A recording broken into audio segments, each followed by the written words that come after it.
So what are the misconceptions? They think it's okay. They think it's safe. They can smell it. They think, oh, they're all the same, right? It's one I don't have to worry about. So that's one thing that's really, really important. It's really important to know the difference and what's the right way to handle based on the chemical that you're using. And if you spill them, there are special requirements based on that specific chemical on how to clean it up and how to dispose of them. And that information you'll find in ST58 and in the manufacturer's instruction.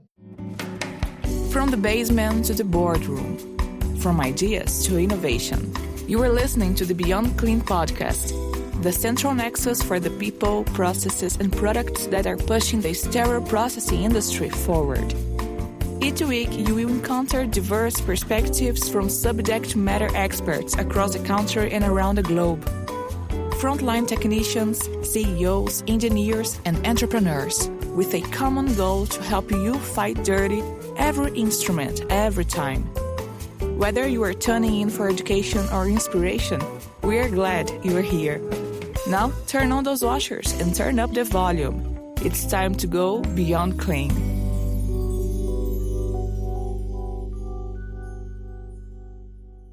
This week on Beyond Clean, we speak with Janet Prust, Global Standards Director for 3M Medical Solutions Division. She has over 30 years of healthcare and industrial sterilization industry experience and also clinical practice experience prior to 3M. She presents CE courses globally on topics related to sterilization and infection prevention. Janet graduated from the University of Minnesota and has obtained several healthcare-related certifications, including CRCST. She is an active member of AAMI and sits on the AAMI Board of Directors. She participates on multiple other AAMI committees, including those that author ST79, ST58, and ST91, and she is an associate or industry member of ISHM, AAMI, ASTM, APIC, EOSA, SGNA, and AORN. And that was a whole lot of acronyms that we're not going to define on this introduction, Mike, but one of the committees that Janet sits on is ST58, which is one that we are going to be focusing on this week's episode, and it's going to be all about chemical sterilants and a number of different angles here, also all built around the ST58 standard from AAMI.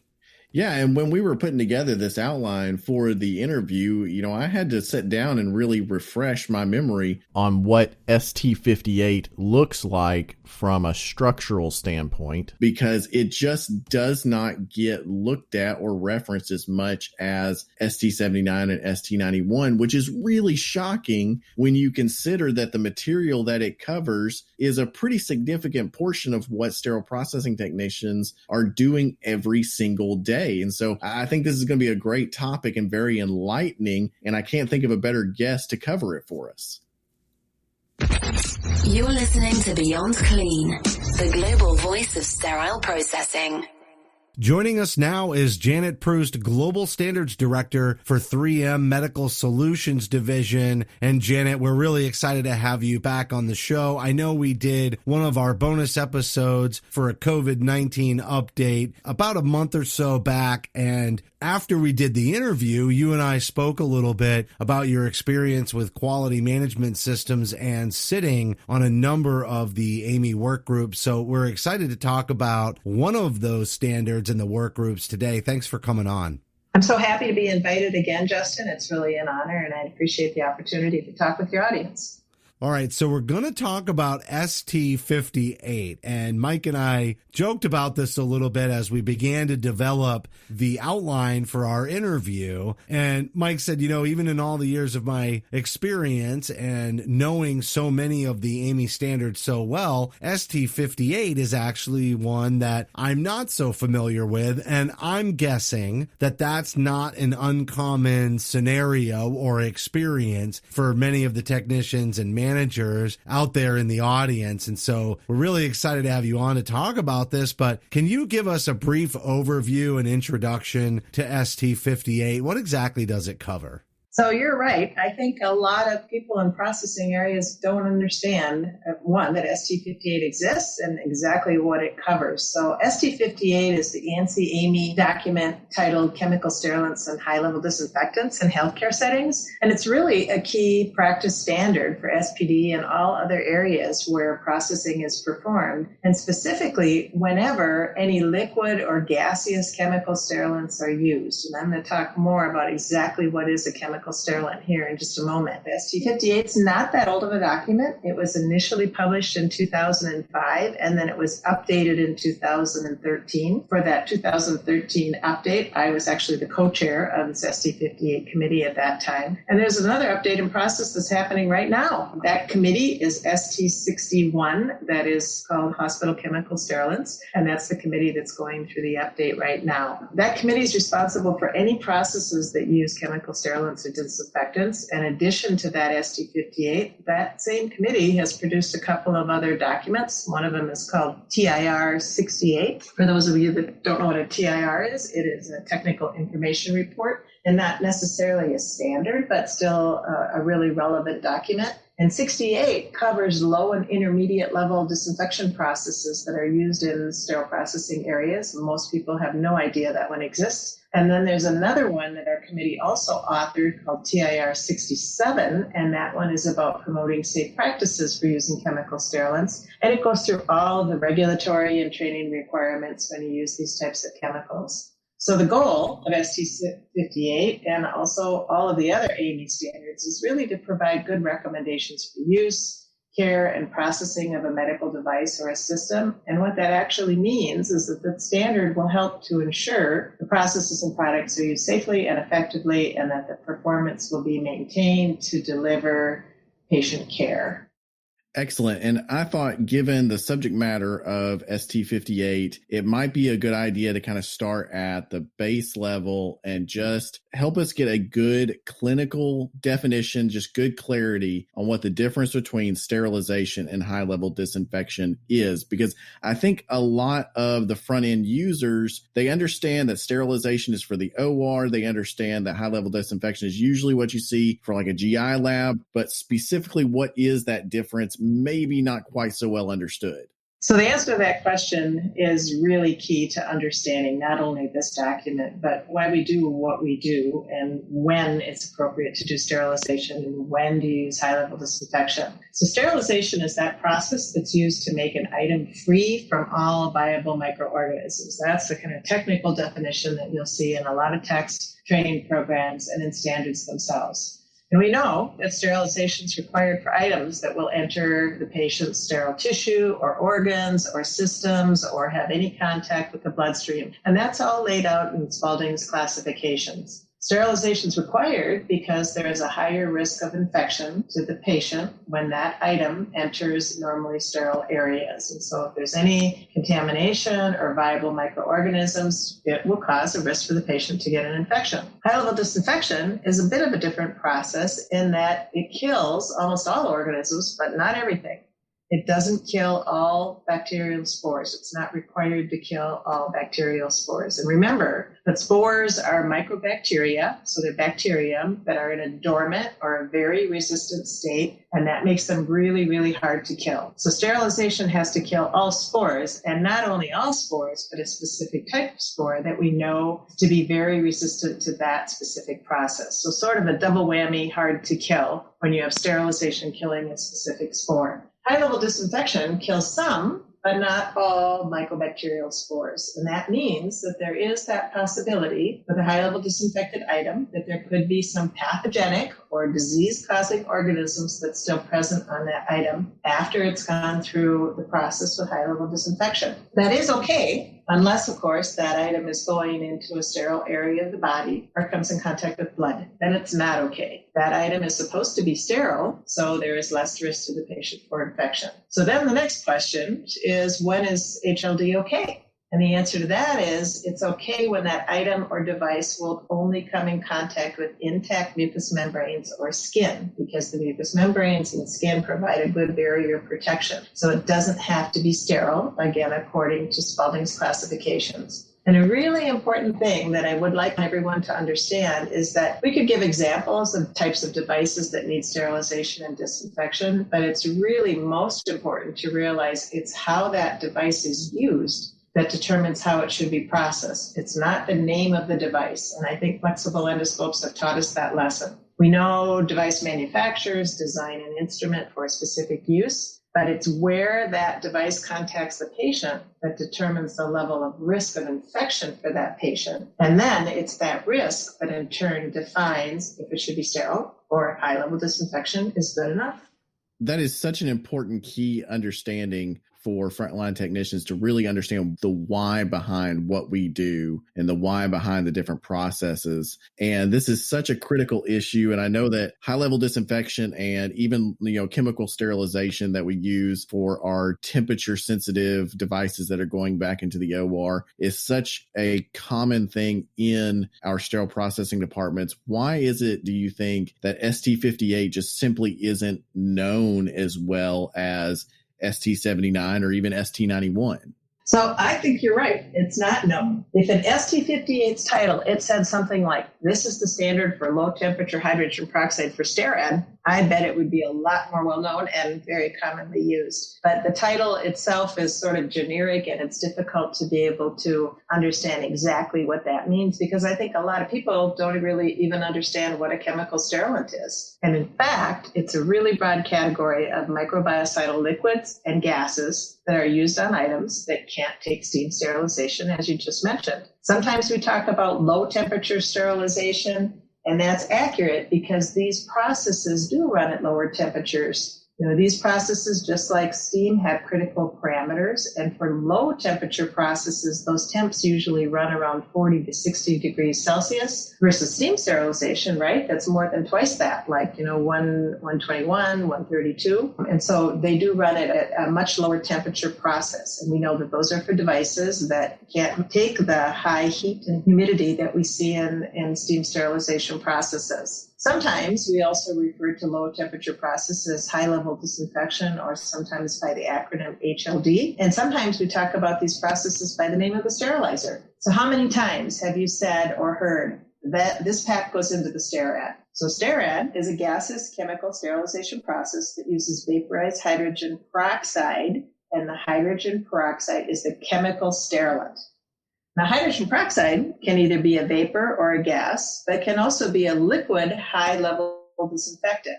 But if you let it soak or expose it long enough, it can actually achieve sterilization and kill everything. Are you confused yet? I'm guessing yes. But the key takeaway point is that all chemical sterilants and high-level disinfectants are used on items that can't withstand steam. Chemical sterilant can be a gas used in a sterilizer to achieve sterilization, and those systems we know as VPRO, Steris VPRO, Sterad, or the newer Sterilucent system. And other chemical sterilants are liquids that are used to reprocess or achieve high-level disinfection, and our most common use for that is for flexible endoscopes. So, Janet, you talked about the gaseous forms, but there's also liquid forms, and I know that's right where you were headed, but especially for a lot of those clinic settings, Sidex. So is Sidex covered in ST58? So you're right. Sidex is covered by ST58. So Sidex is a brand name for both glutaraldehyde liquid chemical sterilants and also OPA liquid chemical sterilants, which also makes it very confusing. There are liquids that are used in reprocessing that can achieve high-level disinfection, and the most common use for them now is for flexible endoscopes and an automated reprocessor. But high-level disinfectants can also be used in a manual process where you put the high-level disinfectant in a tub or a bin. So what are the chemical sterilants that are available? There's actually quite a few of them. And so with chemical sterilants is that it's going to include glutaraldehyde solutions, so that's Sidex, hydrogen peroxide solutions, orthothaldehyde solutions, parasitic acid hydrogen peroxide solutions, sodium hypochlorite solutions, chemical vapor sterilants, which include hydrogen peroxide gas and ozone sterilization, and then some of the newer processes where they combine hydrogen peroxide and ozone together. So you can see there is a large variety of different kinds of chemical sterilants, and some of them are only liquids, and some of them can also be presented for processing in a gaseous form. So why are we calling them all chemical sterilants when it actually includes those that sterilize and those that only high-level disinfect? FDA defines them that way. They define all of these types of chemicals as chemical sterilants, but some achieve sterilization and others only achieve high-level disinfection. I see. So the FDA is really looking at the fact that it's chemically related and it's categorizing it separate from steam, not related to high-level disinfection. However, that is most commonly the case. Yes, it is. So these chemical sterilants, FDA is saying, one, they're chemicals, they're sterilants, but sterilant doesn't necessarily mean you're going to use it to achieve sterilization. You could use the sterilant to achieve high-level disinfection. And it's super confusing. I don't deny that. So if you want to learn more about it, in ST58 Annex A, it's a really, really good section, actually written by the FDA or the FDA members on our committee, where it really talks about microbial lethality. And if you read that about 3 times, it'll become really, really clear to you. So there's different test methods of how they determine, the effectiveness of it, but that gives a really nice overview that really explains the differences between these. But just be careful if you see the word chemical sterilant. Don't assume that's sterilization. It could be a high-level disinfectant. All right. Well, I want to note to everyone that there's also a high-level disinfection that's covered in ST91, but I think it's important that we move into some best practices here, and specifically around how technicians can protect themselves. I will say on many of the COVID-19 episodes that we had, including the one that you joined us for, we talked a lot about the N95 masks and reprocessing and the risks there, and I don't want to duplicate that conversation, but what I will say is that it has brought a lot of these topics very much to light for frontline staff and managers that are across the country. And even the OR and infection prevention, lots of different departments becoming involved in that conversation. And so the number one topic that's been covered as far as helping technicians protect themselves has a lot to do with ventilation. So what are the requirements for rooms using chemical sterilants and high-level disinfection with regards to ventilation? So that's a really, really good point. There are environmental requirements that are still laid out for, sterile processing areas. Not maybe as clearly as what they once were is easy to understand, because now, at least in ST79, we're referencing the facility to go back and look and say, what were those environmental requirements for that area when the facility was built? But specific for chemical sterilants, it's really, really important to have safe environmental conditions to minimize any exposure of that chemical to the staff. And perhaps with this, the most important thing isn't so much temperature and humidity like we see with steam sterilization, it's the air exchanges. So the number of air exchanges per hour is really important because that helps exhaust any residual chemical from the environment. So looking at the information that each chemical sterilant manufacturer provides, they all have specific recommendations for these environmental conditions. They often have a document that is called site requirements or setup requirements, and in that document is where you will find those recommendations for environmental conditions. So a number of air exchanges, and then it will also tend to include temperature and humidity requirements too. Really important to have that number of air exchanges. And these have to be followed to ensure that there is a safe work area. So ST58 has a lot of information because that's one of the key things when we worked on that document to make sure that we are providing information to help people keep themselves and departments to keep people safe. So there are annexes within that document that go through that big long list that I had just described of the various different types of chemicals. Each one of those chemicals has an annex, and in that annex, it describes what's required to safely handle that chemical in the various situation. And they're easy to use because each one of those annexes is laid out in exactly the format, so identically, so you know where to look for the information. There's lots of information, and in fact, those annexes that are how to safely use and handle these chemicals make up nearly half of that document. So ventilation is super important, but there's other things that are important for safe handling as well.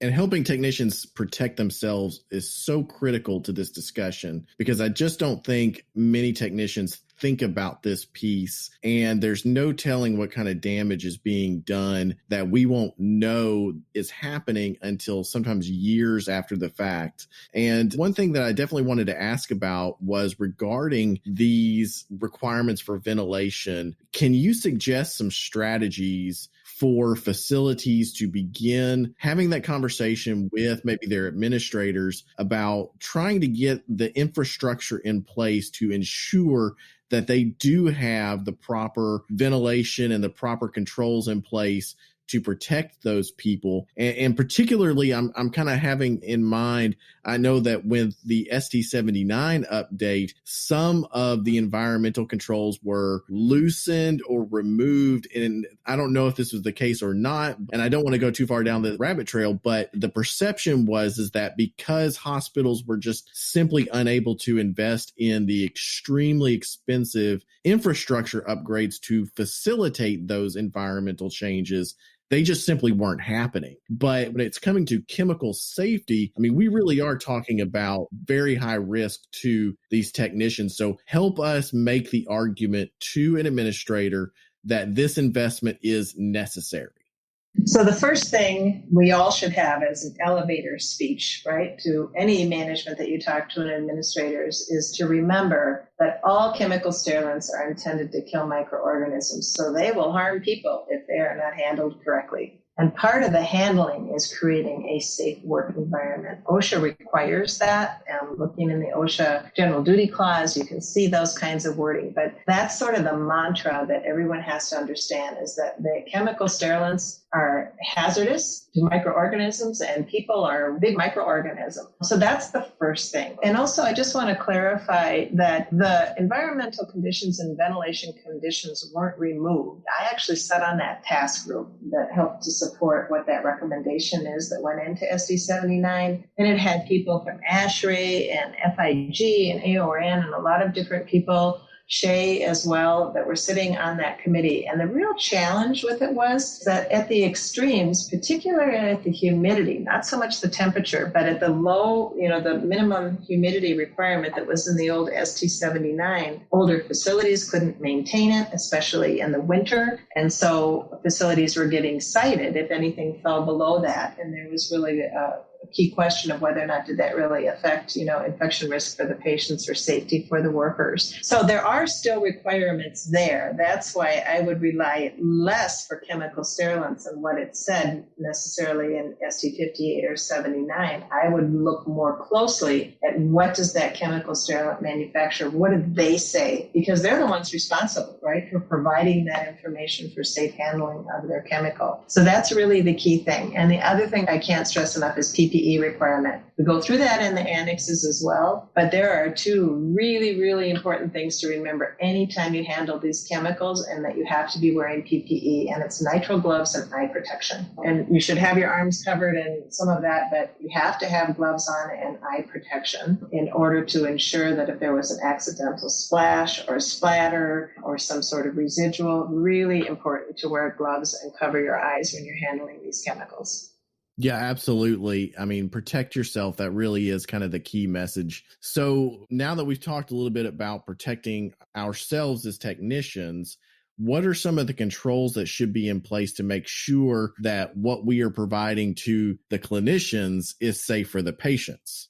So monitoring, like other processes, is applicable and really important for low temperature chemical sterilization processes and high-level disinfection processes. So that monitoring or quality control that's needed is really based on the process type. Is it a sterilization process or is it a high-level disinfection process? And then also the type of chemical that's being used. So for sterilization processes, it's really similar to steam. You need to have your mechanical monitors, which are the printout and charts and displays coming from the sterilizer, a chemical indicator on the outside of each package so you know if it's gone through the process or not, chemical indicator inside the package so you know if the chemical sterilant was actually able to penetrate through that package and whether or not the conditions for sterilization were met, and then a biological indicator to show that that process was actually capable of achieving lethality and killing all of those resistant spores. So like steam sterilization, quality control is critical for chemical sterilization as well. But if that chemical sterilant is used for a high-level disinfection process, then the monitoring is also important, and it also includes mechanical monitors. So again, that printout on the automated processor.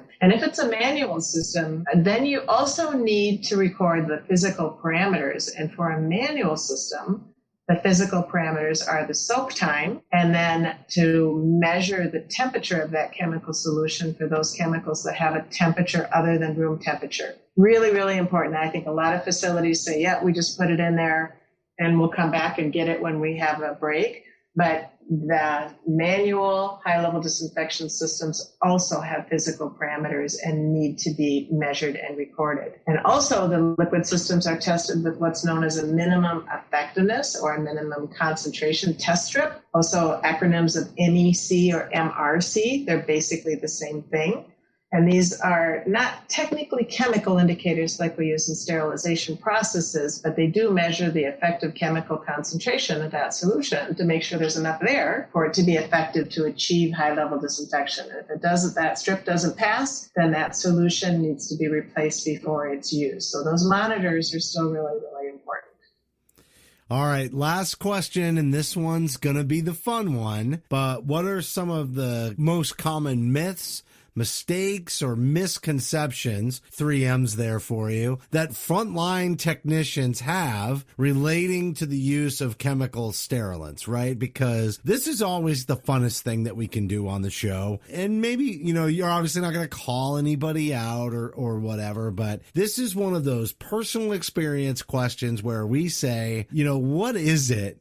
What crazy, wacky stuff do you see out there that at the same time you can understand how it gets confusing, and then maybe we correct or shift strategy, more in line with the AAMI guidelines? So maybe I will call somebody out, but I think the key thing with this is that people just forget that they're all hazardous, right? And number one, that PPE is really critical. All of them have potential health effects. Some of them are short-term, some of them affect your eyes, some of them affect your lungs, some of them affect your skin, some of them have long-term effects, and I think people tend to think that they're all equally safe to handle, and that's just not true. And I think you'll find some manufacturers that will say, oh, you don't have to worry about monitoring this one, it's perfectly safe, our system is foolproof. And whereas a lot of the systems do have alarms and they do have safeguards built in, there could be that potential possibility that maybe the person actually performing the process may do something or something may malfunction. And I'll give you a good example. You had mentioned, Sidex. So one of the Sidexes is glutaraldehyde. And I've been in many facilities where there is I'll call it a bucket, but it's actually a bin or a tub, sometimes with a lid on it and sometimes without a lid on it. It's got glutaraldehyde in it, just sitting out there on the counter, very commonly in some of the office-based settings. But glutaraldehyde vaporizes at room temperature. And those glutaraldehyde vapors are hazardous, well known that it's hazardous. So having that just sitting out on the counter is creating a hazardous work situation or work environment for the people who are working in that environment. It's supposed to be used, if it's used manually, underneath a hood that draws the vapors away from the breathing zone. So that's just a perfect example of that. And so what are the misconceptions? They think it's okay. They think it's safe. They can smell it. They think, oh, they're all the same, right? It's one I don't have to worry about. So that's one thing that's really, really important. It's really important to know the difference and what's the right way to handle based on the chemical that you're using. And if you spill them, there are special requirements based on that specific chemical on how to clean it up and how to dispose of them. And that information you'll find in ST58 and in the manufacturer's instruction. And then I just want to finish up with another common question and sort of misconception is about environmental monitoring. So those systems that actually monitor the air. And that question is really common, like, do I need to do this? Do I need to have a system, that's going to detect whether or not there's chemical in the air? And some manufacturers will say, no, you don't need that. We'll make sure that we're below the minimum exposure level. But there's an annex in ST58 that goes through kind of the pros and cons with all that. And even though most systems don't require air monitors, that doesn't mean there's not a risk of having that residual chemical in the air. I see in more and more facilities that they're putting in place these environmental air monitoring systems to help ensure a safer work environment. And it also lets everyone know when the levels are safe, but it also lets them know when the air starts to exceed those maximum allowable levels so that action can be taken. It's sort of like a smoke detector, right? For certain situations, smoke detectors are absolutely required, but is there really any dwelling that exists anywhere that doesn't need a smoke detector? Don't rely just on those regulations, especially when you know that there's potential hazards there. So the right answer is to do the right thing to keep people safe. And that means training your staff, having information available, including ST58, having properly functioning equipment and recommended monitoring of the process, the staff, and the environment. And with that approach, chemical sterilants can be used safely and effectively. Janet, really appreciate you coming on to educate our audience on ST58. And we kind of poked some fun at Mike earlier when we were kicking off the interview that he wasn't very familiar with it, but it was pretty outlined well why that may be the case and some misconceptions. And so we just encourage everybody to review ST58. And we want to thank you for all the hard work you and the rest of the work group has put in on that standard. And so, again, thank you for coming on and sharing your insights and your experience and letting everybody know that there are updates that are still in the works and on the way. Thank you again for this opportunity. I think you'll see once that ST58 is published, I know that there'll be webinars and other educational forums where we can really dive into this. And then the other piece to remember is that the committee always wants to try to improve the document. So hopefully in the next one, we can make things clearer and easier to understand than what we have right now in what can be a very confusing area, but a really, really important one. So thank you. That was Janet Prust, Global Standards Director for 3M Medical Solutions Division. And Mike, she mentioned chemical monitoring from the standpoint of exposure and exposure limits. And then I can tell you in previous interviews with David Hilliker, that's when I learned the parts per million and understood some things around chemical monitoring that are not necessarily as well established and adopted in the industry.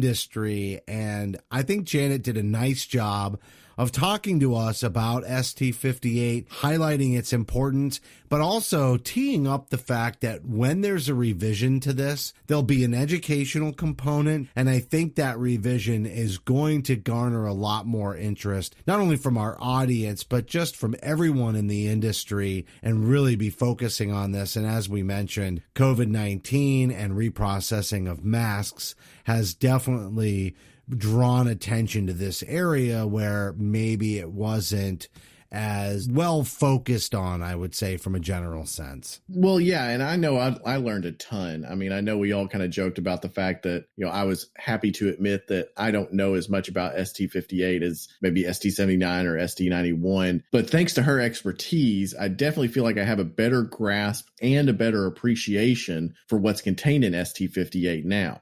All right, well, that's going to do it for this week's show. As a reminder, you can support Beyond Clean by subscribing on iTunes, Stitcher, Google Play, and Spotify. We'd certainly appreciate a rating and a review because your feedback is important to the show. If you have any topics that you'd like us to cover on a future episode, just send an email to info@beyondclean.net. On behalf of Mike and myself, thank you for listening to this week's episode of Beyond Clean.